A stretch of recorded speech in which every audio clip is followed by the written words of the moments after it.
À l'approche de la saison, les opérations pré-hivernage de l'ONAS ont débuté à Saint-Louis. Une série d'activités de curage de canaux et de nettoyage de bassins de rétention de Pikine est en cours. D'autres équipements, notamment les 16 stations de pompage, sont également en cours d'entretien. Diana Badja. Le curage des travaux a débuté ici au quartier Léonin-Auclair, un travail qui facilite l'évacuation des eaux pluviales. Le bassin de Pikine est en train d'être aussi nettoyé avant les premières pluies.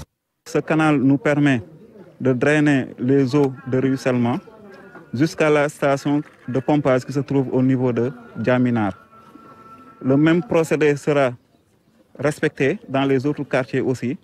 Et la totalité des canaux à curer est de 25 km au niveau de la commune de Saint-Louis. Le bassin, en fait, c'est un point exutoire des dallos qui sont au niveau de Pikine.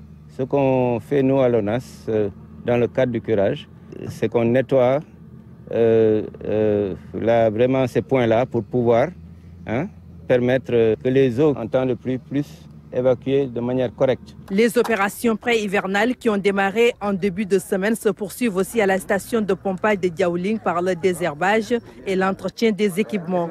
Au terme des travaux, tous les ouvrages de l'ONAS seront entretenus. On a environ 32 000 mètres linéaires de réseau à faire. Et aussi, il y a les ouvrages aussi à curer que peut-être nous allons voir tout de suite. On a aussi dans Saint-Louis un nombre de 16 stations à curer. On fait aussi un entretien des équipements, on fait aussi un entretien des ouvrages, mais le tout, c'est pour conduire à une solution.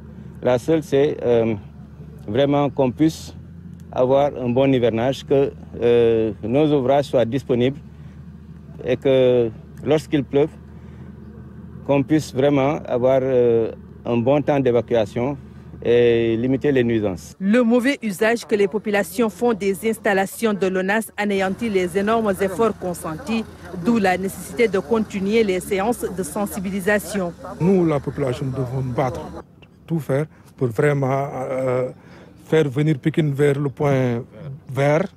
Vraiment, ça c'est mon souhait et je demande à la population de se battre.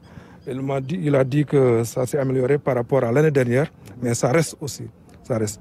Donc les eaux usées, les fosses septiques, les branchements clandestins, je pense que ça, il faut l'anéantir définitivement. Les opérations pré-hivernales vont s'étendre ensuite à Dagana et à Podor, ainsi qu'à Matam avant le 31 juillet, date de bouclage.